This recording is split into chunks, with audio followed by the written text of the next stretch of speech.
like, what did I see? What didn't I see? She actually, as a matter of fact, called and reported him to the cops. She started to, because of several descriptions, because of the car, the VW Bug, something like that. But VW, by the way, just they got to bring it back for a real quick second to Manson. The only reason the Manson family was caught because they were stealing VW Bugs, cutting them up and turning them into dune buggies. Right? And Bundy was a terrible driver. He got pulled over by a cop and found, and then they found his kill kit in the back. That was one of the only reasons he was caught. And a couple of other misses, and then continued to escape. Because he went from corner to corner. Like he went from, where was it? Seattle, Washington. Yes. To Florida, right? Florida. He stops it. He actually killed in Vail, Colorado, and possibly more in between. He got caught in Vail, actually starved himself to be skinny enough to slip out through a air shaft. So, little kudos to the Die Hard before there was Die Hard.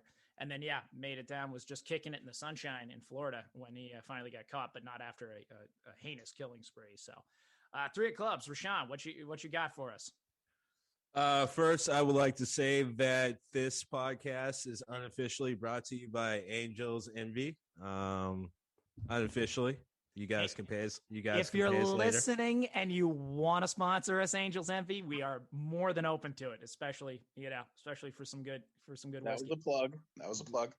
Don't worry, I won't embarrass you guys too much, Angels. And to follow up on the last thing we were talking about. It was Washington, Oregon, Idaho, Utah, Colorado, and Florida.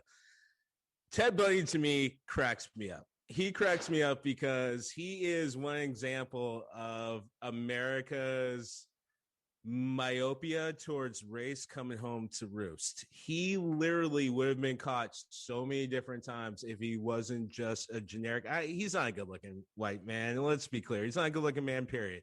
He is so generic and so milquetoast that is what actually got people, I think, attracted to him as far as women, because he literally was the personification of America and still basically is. He was part of the RNC. He failed up multiple times. We talked about him going to law school. Well, he actually failed up to get into that. And funny enough, is the one person who actually did care about him was part of the reason why he was into the second law school.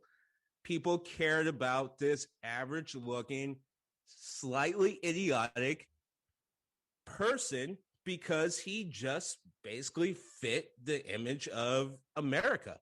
And because of that, it's not because he's intelligent. It's not because he's so charming or anything like that. It's because this guy looked like every other average white guy, so much to the point that even our own police, as messed up as they are and as racist as they are, will look at this guy and be like, oh, yeah, that's not him, and just let him walk by. Which is funny enough, if I made just a slight segue to a different topic, but on the same line, Ted Bundy to me is exactly why every single movie just about from this point all the way back into the start of cinema has one huge plot fail.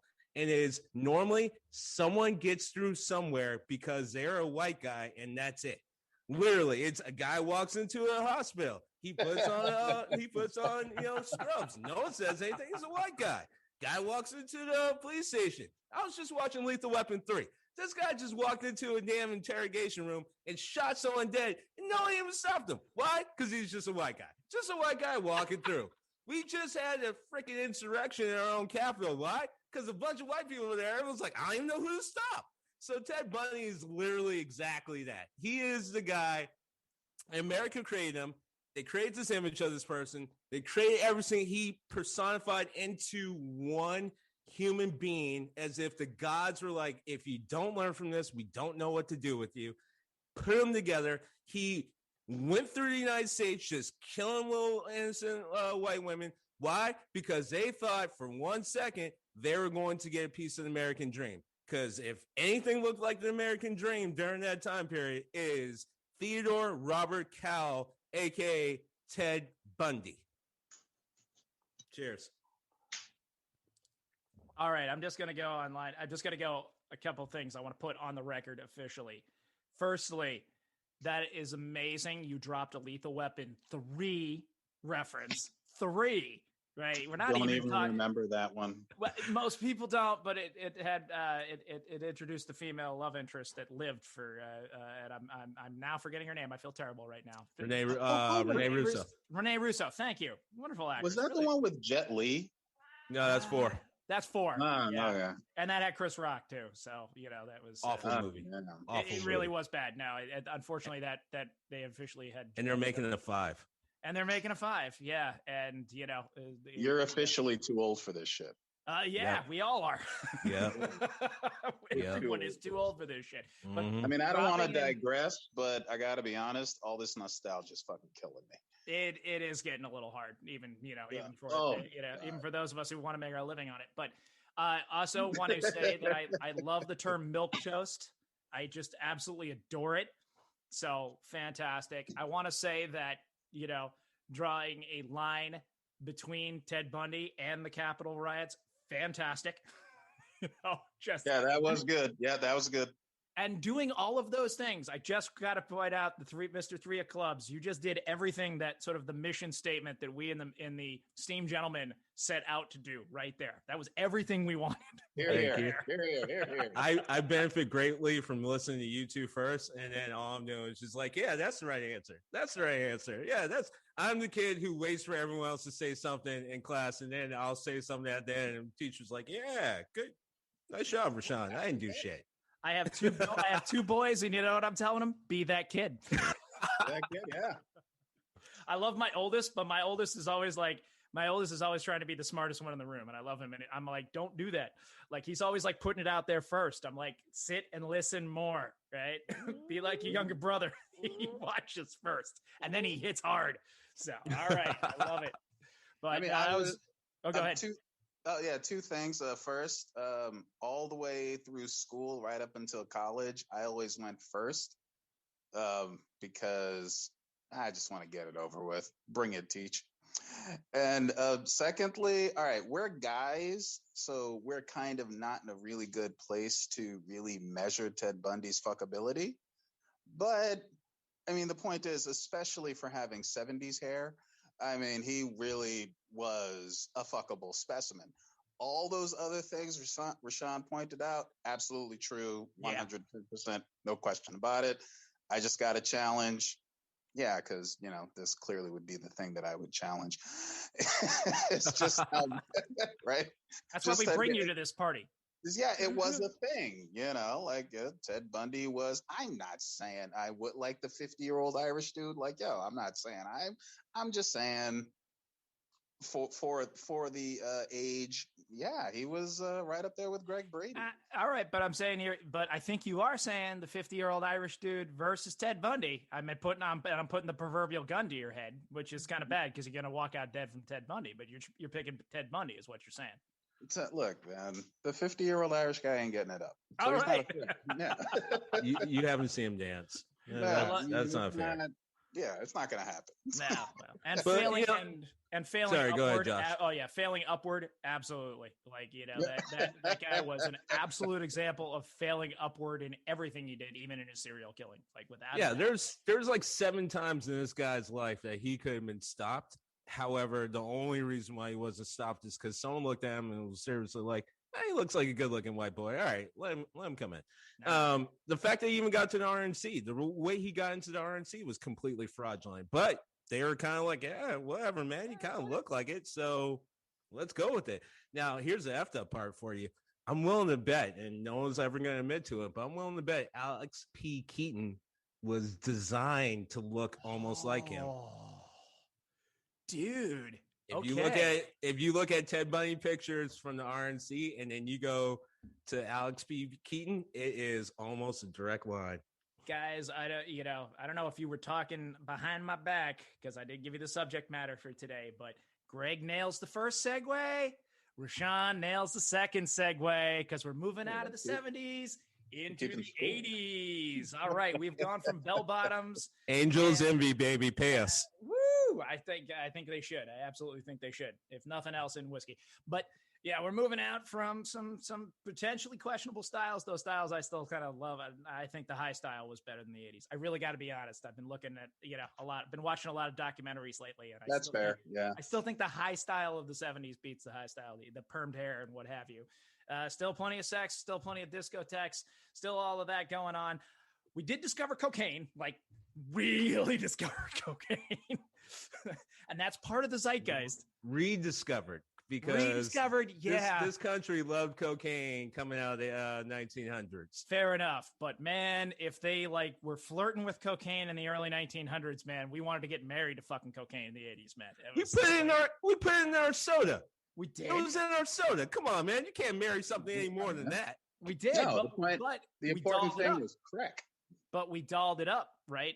We dolled it up. We made it expensive. We made it glitzy. We made it the drug you had to have if you wanted to be a successful American. So you have that going on. And that is definitely a part of where I'm going with this. I promise. In the middle of all that, we also kind of like our own zeitgeist right now in the current moment. And this will tie up. We become convinced that everybody is worshiping Satan behind the scenes and trying to kill children. Right now, we're trying to kill and have sex with them, as well as worship Satan. Always comes back to that, right? We have the satanic panic. We don't kink shame, man. Yeah, but that certainly seems to be the fear. It certainly seems to be the boundaries we want to set, and I think those are healthy boundaries. I'm going to be honest. Like, if you are to anyone listening to this podcast, if you are actually worshiping the theistic Satan, the one in the Bible, not the Anton LaVey version of the Church of Satan or any spinoffs therein, but and actually killing children and having sex, blah blah blah blah blah. If you're actually doing that, I'm gonna set the boundary that's wrong. I'm gonna go out on that. Well, that actually there's a disconnect. I'm gonna let you get back to your thing, but it's important to point out. Yeah, Satan worshipers don't do that. No, they don't. They don't. And they don't. If I was not being clear enough, that's why I've talked about the LaVey Satan here. But getting to the satanic panic and the fear that there was nothing but these people out there, right? And everything was going on. In the beginning of the 80s, we get the antithesis again of Ted Bundy with Richard Ramirez, the Night Stalker in LA. Now, this guy is a serial killer in every way, shape, and form. And I feel like he absolutely is the serial killer that just, he sort of seems to encapsulate everything in the 80s. Just everything on actual literal crack, because he did smoke crack and he smoked meth and he ate candy and his teeth were rotted and, all of that. Women still throwing themselves at him later on. We'll get to that. But he would rape and kill anything. Right. So it didn't matter. He raped and killed men, women, and children, right? At complete random, sometimes letting them go, right? Sometimes also, though, killing them, making it even harder to even track him in some ways because he would use whatever was on hand. Sometimes he shot them. Sometimes he bludgeoned them to death. They finally catch the guy. They have several opportunities. They almost catch him a few times, but they just miss him. There was a case. I just watched a documentary on him, and they actually had a line on his dentist, right? Which, if you look up, go and Google Richard Ramirez and you see his teeth, it kind of cracks. That's why I'm laughing a little bit. It's just because the dude had frightening looking teeth, and he had real dental problems. So they had a line on his dentist, and they pulled the surveillance just before it, and of course he ends up coming in because they had a light on it, and he had an impacted tooth, right? So they could have caught him right there, but he's out. He's killing old. He's killing young, and when they finally catch him, he gets into after leaving a bloody pentagram above one of his victims. He gets into the courtroom, and on the way out, flashes a pentagram he's drawn on his hand and yells, "Hail Satan!" Right? As if you just couldn't be any more. If you couldn't scare the shit out of anybody in any way, in any way, just be that true, almost cartoonish villain, right? After this absolute killing spree that has held LA in its grip, right? So much so that they give, he earns a nickname during the killing spree. It doesn't always happen, right? He gets the nickname of the Night Stalker. It just sticks. And even that, I don't know. There's something so 80s about the name, isn't there? I could be wrong, but all right. I'm gonna kick it over to Rashawn here because he had that. He won the Segway war in the last round. Rashawn, let's go. Do you hear